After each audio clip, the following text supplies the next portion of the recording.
Mesdames, Messieurs, nous sommes dans un monde où c'est un euphémisme de dire, disons, je dirais même, c'est un secret de polichinelle de dire que les choses vont de mal en pire et que la crise s'installe de plus en plus.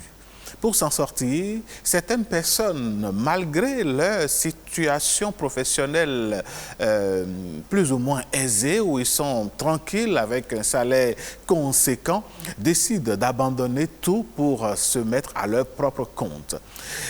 Ces personnes, mesdames, messieurs, veulent être leur propre patron, leur propre boss, comme le dirait l'autre. Et parfois, sans prendre aucune précaution, elles se lancent dans ce qu'on appelle l'entrepreneuriat. Elles démissionnent donc de l'actuel emploi pour se lancer donc dans le business, quitte parfois à connaître une mésaventure qui ne dit pas son nom.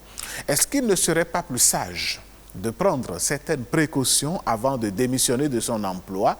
Ne serait-il pas plus indiqué de sonder vraiment le terrain et savoir à quoi cela pourrait aboutir avant de sacrifier son travail et sa place dans une entreprise? Toutes ces questions, nous allons les poser à nos invités qui sont déjà sur le plateau.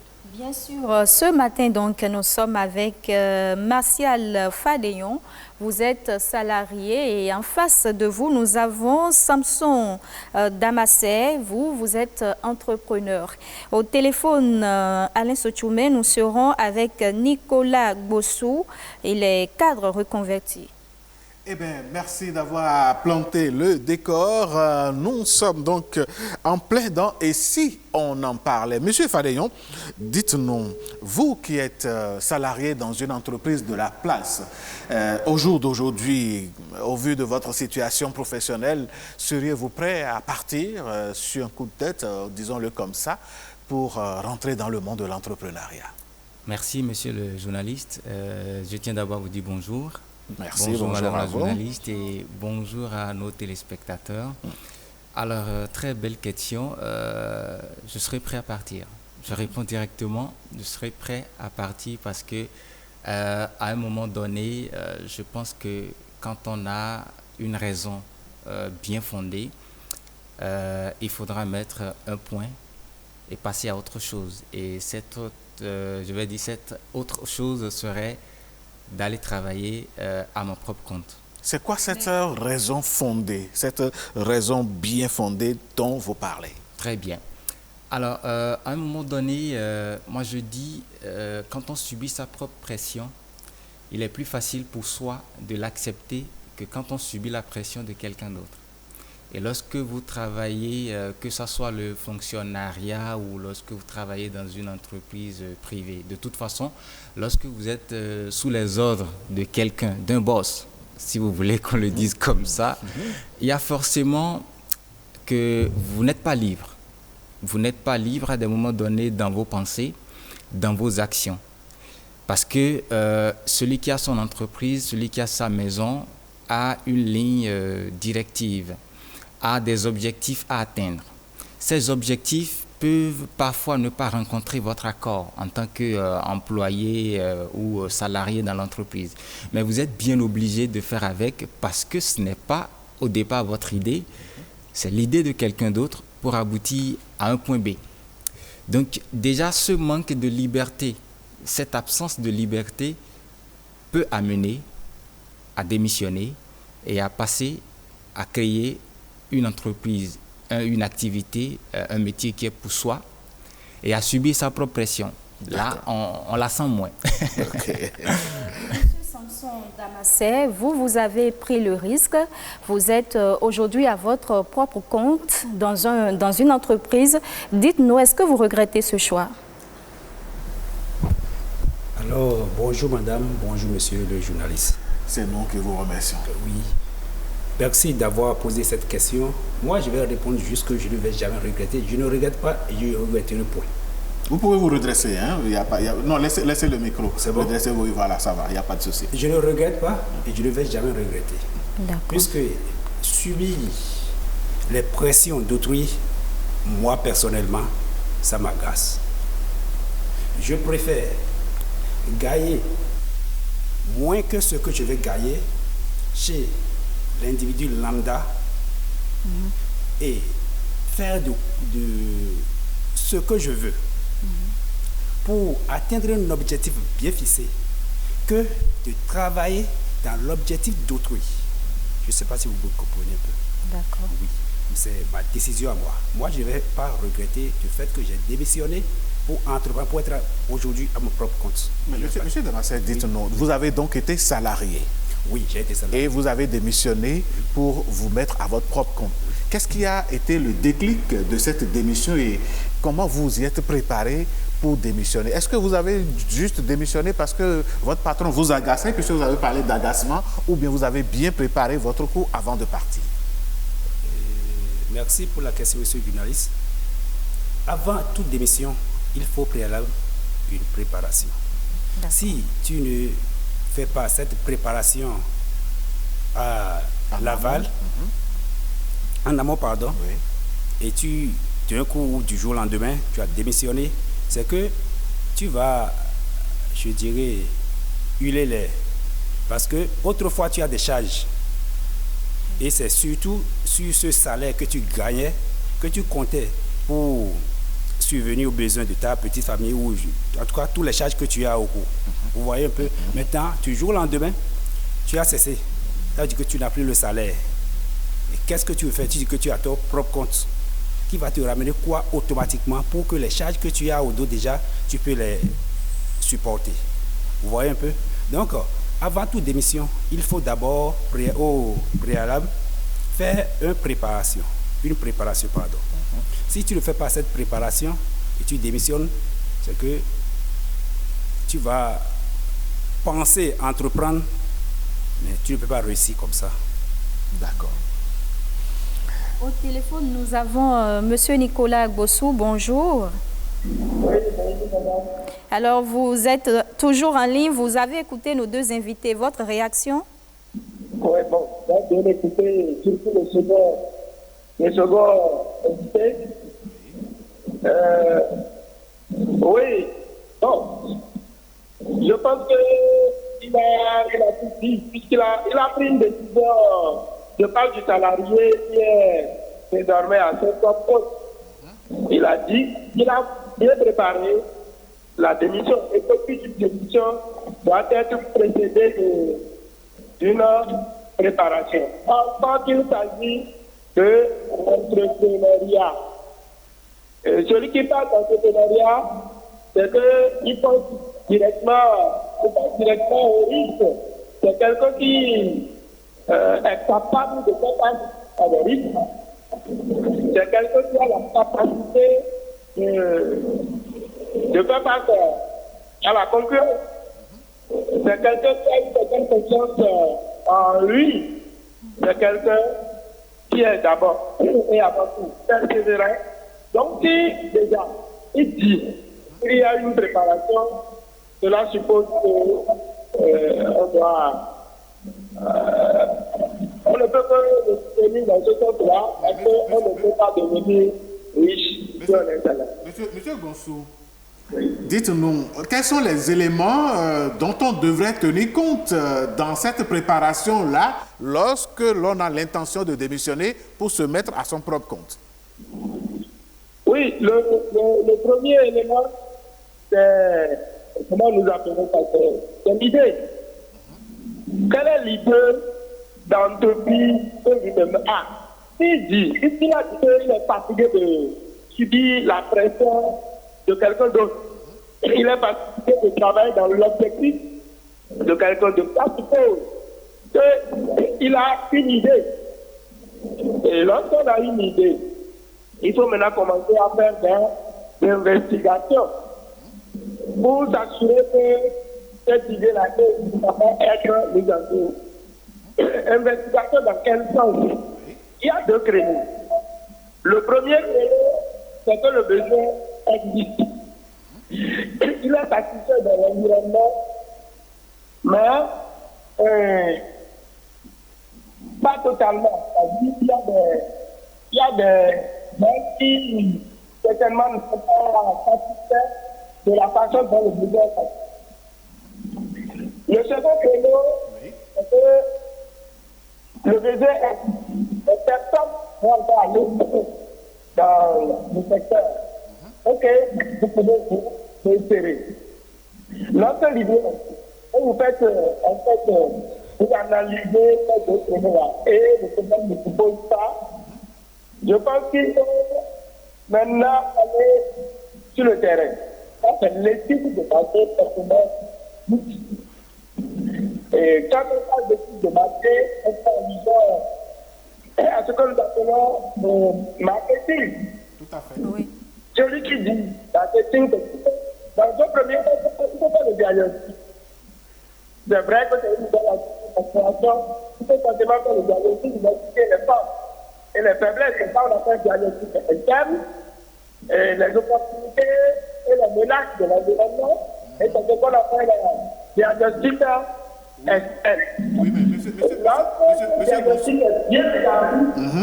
Je pense que tout ça, nous avons le plan à faire. Monsieur Gonsou.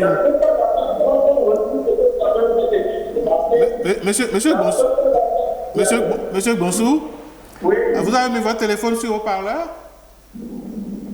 Oh, oui. Non, merci de l'enlever de main libre. Comme ça, la communication sera encore plus fluide. Voilà. Maintenant, j'aimerais vous poser une question. Loin de toutes les théories que nous avons apprises à l'école, dans l'environnement qui est le nôtre aujourd'hui, de façon concrète, est-ce que vous pensez que l'identification du besoin, l'existence du besoin et le désir de l'entrepreneur de satisfaire ce besoin, ces deux éléments suffisent pour se lancer dans l'entrepreneuriat en ne tenant pas compte forcément de la satisfaction optimale des potentiels clients? Non. Bon, quand vous parlez de la satisfaction de l'entrepreneur, ce n'est pas de la satisfaction de l'entrepreneur. Non, la satisfaction optimale des clients, des potentiels clients. Je n'ai pas parlé de l'entrepreneur. C'est ce que je dis depuis. Quand vous parlez de la satisfaction des clients, mais quand je parle d'études de marché, il y a un questionnaire qu'on doit administrer aux potentiels clients. Et sur ce questionnaire, les questions bien définies dans ce sens-là doivent être mentionnées. Et c'est au regard des réponses obtenues à ces questions-là qu'on peut prendre une décision. Ce n'est pas ce dont je parle, il ne s'agit pas de la théorie. Hein. D'accord, ok. Vous ne pouvez pas aller vous implanter dans un secteur sans faire une étude de marché en bonne et due forme. Monsieur Gonsou, ce que nous allons faire maintenant, c'est de vous inviter à garder la ligne. On va revenir sur le plateau avec nos autres invités, quitte à vous retrouver dans un instant. D'accord. Monsieur Martial Fadéon, vous avez écouté notre invité en ligne. Il disait donc tout à l'heure que quand une étude du marché, quand l'étude du marché est bien faite, oui, qu'il y a probabilité de réussir et tout, mais est-ce que ça ne reste pas quand même un risque? Bien évidemment, c'est un grand risque que l'on prend lorsqu'on se décide de quitter l'emploi que l'on a actuellement pour se lancer dans une activité qui est propre à soi. Nous avons commencé en amont à énumérer les causes. On en a énuméré la grande cause, je vais dire la raison fondamentale. C'est vrai qu'autour de cette raison, il y a d'autres raisons qui peuvent amener un employé à quitter son travail, son activité actuelle pour se mettre à son propre compte. Et la finalité, c'est un grand risque parce que quand cela n'est pas préparé en amont comme cela se doit, vous allez vous retrouver dans le vide. Et je pense que c'est pour éviter ce vide-là, c'est cette peur du vide-là qui fait que malgré soi, on reste dans l'activité, on continue de faire ce qui ne nous plaît plus à un moment donné. Parce qu'on a peur de se retrouver dans le vide. On a peur d'échouer. On a peur d'échouer. Et ce n'est pas facile sous nos cieux de quitter un emploi que vous avez actuellement qui vous nourrit, qui nourrit votre famille, qui fait que beaucoup ou toute la famille porte son espoir en vous, de quitter cette activité du jour au lendemain et de se retrouver à faire une activité à zéro, je vais dire pratiquement. Lorsque cela n'est pas préparé en amont, il n'y a pas une garantie de réussite. Même quand c'est préparé en amont, le monde de l'entrepreneuriat, ce n'est pas un monde où on connaît la destination finale où l'on va. C'est un risque forcément qu'il faut prendre, mais moi je continue de dire c'est un risque qu'il faut prendre à un moment donné. Et moi j'ai envie d'ajouter, mais qu'est-ce qui vous retient vous? Très belle question. Alors on va dire c'est toujours la préparation. Il faut préparer sa démission. Il faut prendre le temps de mûrir l'idée. L'autre invité au téléphone l'a dit, Monsieur Monceau l'a dit, il faut avoir une idée claire et précise dans sa tête. Lorsque vous allez quitter, qu'est-ce que vous allez faire? Vous allez commencer par quel point pour finir à quel point, même si on n'est pas sûr du point où la destination. Oui. L'autre chose est que, bon, enfin, l'objectif, ce n'est pas que vous étalez votre vie privée ici, mais une fois que vous êtes sur la place publique, la télévision étant une place publique, Exactement. et que là, maintenant, vous êtes salarié dans une entreprise et que votre patron, ce matin, est en train de suivre cette émission et se dit, mais M. Fadéon prépare en douce peut-être sa démission, il est en train de se préparer pour partir, il ne m'avertit pas. Quelle disposition l'entreprise devait alors prendre et quel délai devriez-vous raisonnablement donner à l'entreprise pour mieux vous préparer, pour que votre place, une fois que vous partez, ne soit pas vide dans l'entreprise aussi? Je pense que si mon patron ce matin me regarde, ce qui est probable. Exactement. Il ne serait pas dérangé que je m'en aille à un moment donné. Parce que quelqu'un qui travaille pour vous et qui à un moment donné ne trouve pas une certaine satisfaction. Et quand on parle de satisfaction, ce n'est pas forcément une satisfaction financière. Vous pouvez être bien rémunéré, bien payé pour une activité pour laquelle à un moment donné, vous ne vous sentez plus. Le burn-out par exemple, l'épuisement physique, l'épuisement mental. Votre épanouissement n'y est pas. N'y est plus, il faut partir. Et quand vous ne partez pas, ça n'arrange pas l'entreprise. Surtout quand il s'agit d'une entreprise privée. Parce que vous n'êtes plus productif. Et quand vous n'êtes plus productif, c'est comme s'il sort de l'argent chaque fin du mois pour vous payer, alors que vous ne lui apportez pas grand-chose. Donc, le patron qui est conscient de cela à un moment donné serait ravi de vous voir partir. Et pour partir, c'est que lorsque le contrat est bien clair, vous avez quand même un préavis que vous déposez. Ça, c'est clair. Le temps à l'entreprise de préparer votre départ, de trouver quelqu'un à mettre à votre place quand vous allez libérer cette place-là. D'accord. Oui. On va à présent suivre, c'est la tradition dans cette émission, l'impression et l'avis de quelques citoyens béninois rencontrés par Oseni Adeleke dans les encablures de Cotonou. L'homme humain que nous sommes, nous cherchons toujours un milieu où c'est plus juteux, au fait. Donc si je trouve une opportunité qui est mieux adaptée à ce que je vivais avant, pourquoi ne pas essayer? Je vais essayer, je vais y aller. Si, disons, les circonstances dans lesquelles je travaillais pour le premier boulot ne me sont pas favorables et que le second boulot, ces circonstances-là me sont favorables, je préfère démissionner et embrasser l'autre boulot. Si les conditions, les conditions de travail de l'autre boulot sont plus mieux que ce qu'on me propose ici, c'est facile parce que imaginons que je gagne 50 000 ici et de l'autre côté, on me propose quelque chose de 100 000 avec des conditions plus favorables, je démissionne. Avant de démissionner, il faut être quand même être rassuré que là-bas, le nouveau va marcher. Moi, en tant qu'économiste, je ne peux pas dire c'est facile, je ne peux pas dire c'est difficile. Tout ce que je peux dire là, c'est que j'ai 50% de chance pour mon entreprise dans laquelle je suis et 50% de chance pour pouvoir travailler ailleurs. Si j'évalue correctement et puis je vois que l'opportunité que j'ai de l'autre côté, là-bas c'est mieux et puis ici c'est un peu là. Je peux toutefois, mais pas vraiment pas brusquement. Je dois parler avec mon patron, je vais parler avec lui, il va essayer de me comprendre. Je dois tout faire pour qu'il me comprenne. Là, au moins, je quitte cette entreprise, on saura que vraiment, elle a vraiment été utile pour notre entreprise. Et je pourrai partir là-bas sans crainte. Oui, on cherche là où c'est mieux, mais avant d'abandonner là où j'étais, je dois d'abord savoir si, est-ce que c'est l'opportunité que je veux, c'est-à-dire à laquelle je veux me prendre là, est-ce que l'opportunité là, ça ne va pas me créer de problème, c'est-à-dire dans l'avance quoi. Donc avant d'aller vers cette opportunité, je dois d'abord l'analyser et voir si, c'est vrai, toutes les opportunités ne sont pas bonnes, c'est-à-dire à en profiter. Donc c'est bien, mais ça a un côté, c'est-à-dire que si on explique, le mieux c'est de rester là où on était Mais comme tout le monde cherche le meilleur, bon, je préfère, c'est-à-dire aller vers une nouvelle opportunité pour découvrir mieux. Bon, ce n'est pas facile, hein. Mais en tant qu'économiste, je vois si je peux prendre un petit bref de temps et faire des calculs pour pouvoir voir le coût d'opportunité que je peux avoir là. Si c'est avantageux, je peux abandonner, dire au patron et me démissionner. Bon, dans notre cas, si j'étais passionné du travail que je faisais, donc je ne peux pas abandonner si facilement.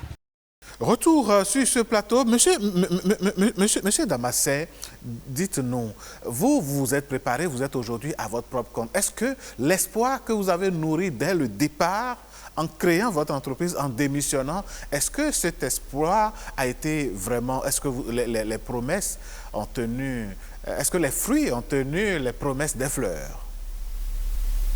Aujourd'hui, ou à l'heure que nous parlons ici maintenant, monsieur le journaliste, je ne peux pas dire que les fruits n'ont pas tenu les promesses des fleurs. Mais il faut vous dire que l'entrepreneuriat, qui veut n'est pas entrepreneur. Il faut avoir d'abord l'esprit d'entrepreneur. Vous voyez un peu? Donc, quand tu as peur à l'échec, tu ne peux pas entreprendre. Quand tu as peur des défis, tu ne peux pas entreprendre. Quand tu ne sais pas définir des objectifs précis dans ton cahier de charge, et tu t'acharnes pour l'obtention ou l'atteinte de ces objectifs, tu ne peux pas entreprendre. Mais l'atteinte d'un objectif n'est pas du jour au lendemain. Peut-être sur le chemin de l'atteinte de cet objectif, tu peux rencontrer des obstacles que tu vas toujours te préparer pour les affranchir un à un. Vous voyez un peu? Et dans le monde d'entrepreneuriat que nous sommes aujourd'hui, surtout au Bénin, ce n'est pas pour les enfants. Ce n'est pas pour les enfants. Qu'est-ce que vous voulez dire par là? Qu'est-ce que ça signifie que ce n'est pas un monde pour les enfants? Ce n'est pas un monde pour les enfants parce qu'un enfant a toujours envie de ses parents. C'est-à-dire est sous la protection de ses parents. Mais le monde entrepreneurial béninois, c'est comme une jungle, vous voulez dire? C'est ce qu'il te dit, mon frère. Demandez-vous, dans votre marche, quelle a été votre plus grande difficulté? Ma plus grande difficulté dans mon démarche, en tout cas dans mon cursus entrepreneurial, c'est, comment on appelle, comment je vais faire, c'est-à-dire pour atteindre la masse de clientèle. Ça, c'est ma plus grande difficulté, ma plus grande difficulté. Que jusqu'à l'heure où je vous parle maintenant, je travaille toujours à cet effet. Quelles sont les solutions que vous prenez pour surmonter cette difficulté majeure dont vous parlez? Je me suis lancé d'abord dans plusieurs autres formations. Hormis mes formations de base entrepreneuriale, je me suis lancé dans plusieurs d'autres formations, comme les formations en marketing digital, comme le marketing action commerciale. Tout ça là maintenant, aujourd'hui, m'aide à agrandir mon cahier clientèle, c'est-à-dire mon portefeuille clientèle. C'est un peu ça. Donc, je me suis lancé d'autres formations. Parce que l'entrepreneuriat, c'est qu'on ne cesse jamais de se faire former. Parce qu'aujourd'hui, ce portable, je suppose, qu'une personne lambda l'a fait. Si il s'est arrêté juste à la création ou bien à la conception de ce portable, demain, quelqu'un d'autre va réfléchir plus profond que celui-ci. Oui. Et sortir encore autre portable, peut-être avoir la même morphologie, mais plus sophistiqué que ça là. Ça veut dire que lui maintenant, il devient son concurrent et celui-ci est en train de perdre comme ça sa base clientèle. Vous voyez un peu, donc c'est comme ça dans l'entrepreneuriat. Il faut toujours avoir soif de connaître, c'est-à-dire il faut être très curieux dans l'entrepreneuriat. Si vous n'êtes pas curieux, pour pouvoir réussir. Oui, vous ne pouvez pas réussir. D'accord. Monsieur Nicolas Agbonso, nous revenons à vous. Dites-nous un peu, quand on a une situation professionnelle tranquille, où tout va bien, quel devrait être le degré de soif qui devrait nous, disons, nous entraîner à démissionner complètement et à entreprendre. Dans un deuxième temps, est-ce qu'il est possible, dans cette préparation-là, de toujours garder son emploi pendant que l'autre entreprise est à sa phase de naissance? Oui, moi je propose. Oui. Je propose que l'individu en fait qui a une situation stable, assez calme tout de suite, il puisse garder aussi le calme. Comme je le disais tout à l'heure, pour mieux réfléchir afin de prendre une bonne décision. C'est de quoi il s'agit. Au-delà de tout, je vais parler d'idées, études de marché et autres. Il y a une partie que nous appelons aussi le financement. Tout à fait. Donc le financement peut se faire par l'épargne qu'on arrive à constituer sur le salaire. Donc, c'est aussi une préparation, même si c'est stable aujourd'hui. On ne sait pas si demain ça va être ça. Il faut prendre le risque pour créer pour soi-même, puisque à un moment donné aussi, que vous le vouliez ou non, vous irez à la retraite.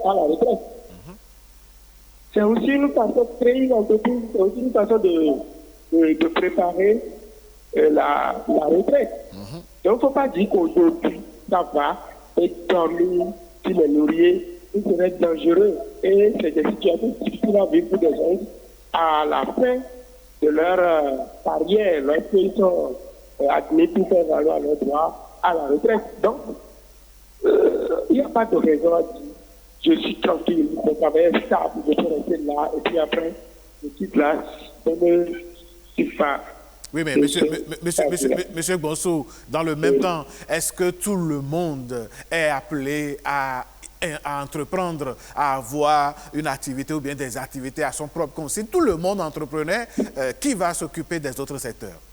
J'avais donné les caractéristiques d'un bon entrepreneur. J'avais donné les caractéristiques d'un bon entrepreneur. C'est quelqu'un qui a d'abord le goût du risque. C'est quelqu'un qui a la capacité de faire face à la concurrence. Lorsque vous n'avez pas la capacité de faire face à la concurrence, ce n'est pas la peine. Je n'ai jamais dit que tout le monde doit entreprendre. C'est quelqu'un qui, comment je vais le dire, quelqu'un qui est persévérant. Quelqu'un qui a une certaine confiance en soi. Vous savez, il y a des gens qui ont permanemment peur. Celui qui a permanemment peur, il ne peut pas se mettre dans ça. Non, tout de suite, là, il va échouer. Parce qu'il ne va même pas vouloir mettre son argent dans ce qui ne maîtrise pas trop. Donc, c'est de ça il s'agit. D'accord. Donc, n'est pas entrepreneur qui veut, vous voulez dire? Non, c'est pas façon de entrepreneur. Non. Il faut avoir certaines qualités.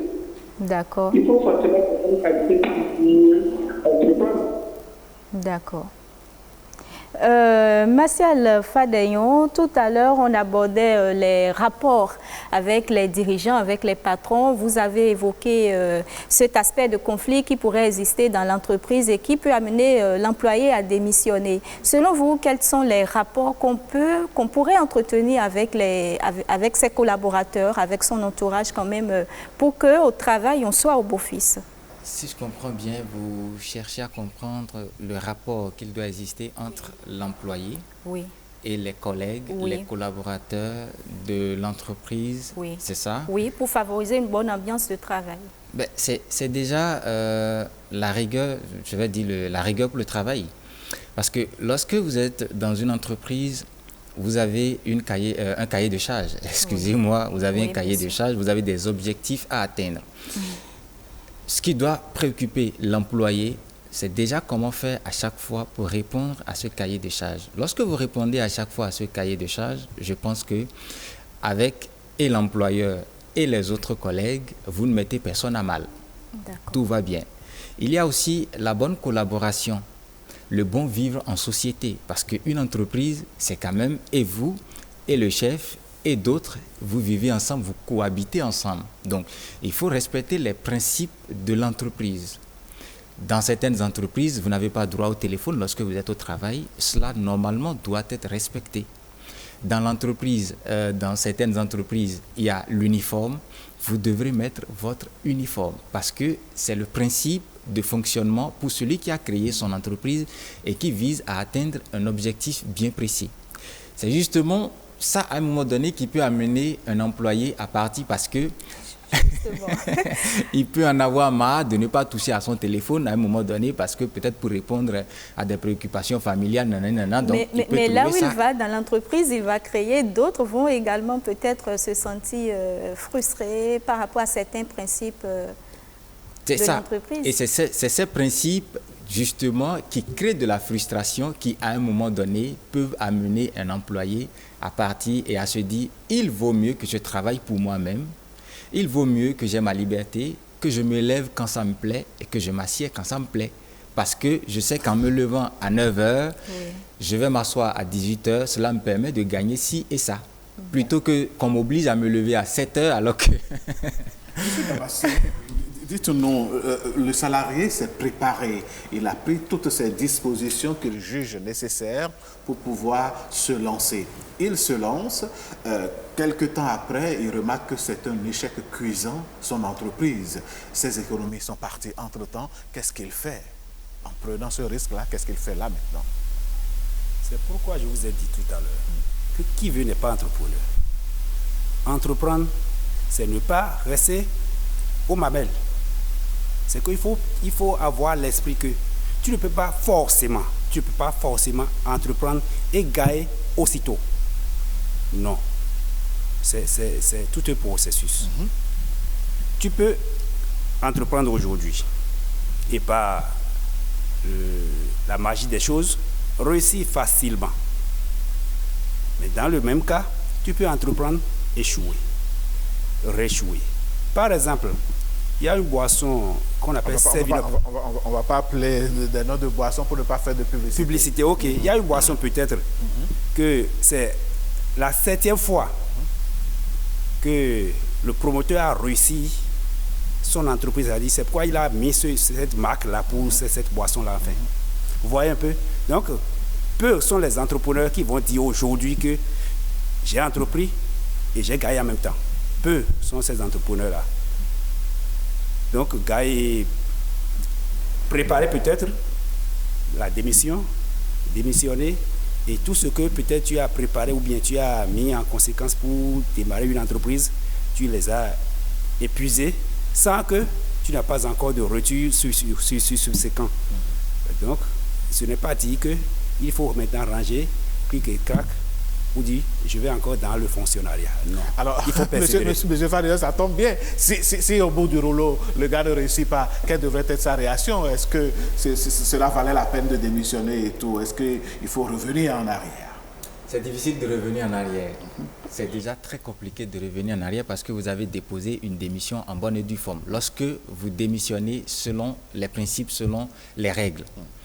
Maintenant, lorsque vous démissionnez, vous partez comme ça, il y a ce qu'on appelle quand même la perte de confiance. Même si vous revenez 2 mois, 1 an plus tard. Mais il n'est pas dit que ce soit dans la même entreprise qu'ils reviennent, par exemple. Oui, non? Il n'est pas dit que ce soit dans la même entreprise. Mais lorsque vous démissionnez, que vous devrez reprendre encore à zéro dans une autre entreprise, avec une autre activité, sous les ordres de quelqu'un d'autre, moi je dis que c'est un échec total. C'est pour cette raison qu'il faut prendre le temps de mûrir son idée, de préparer la démission.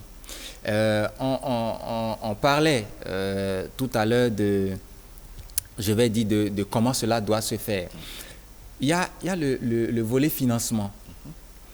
Lorsque vous avez cette intention de partir à un moment donné, de vous installer à votre propre compte, il y a quand même qu'il faut épargner de l'argent.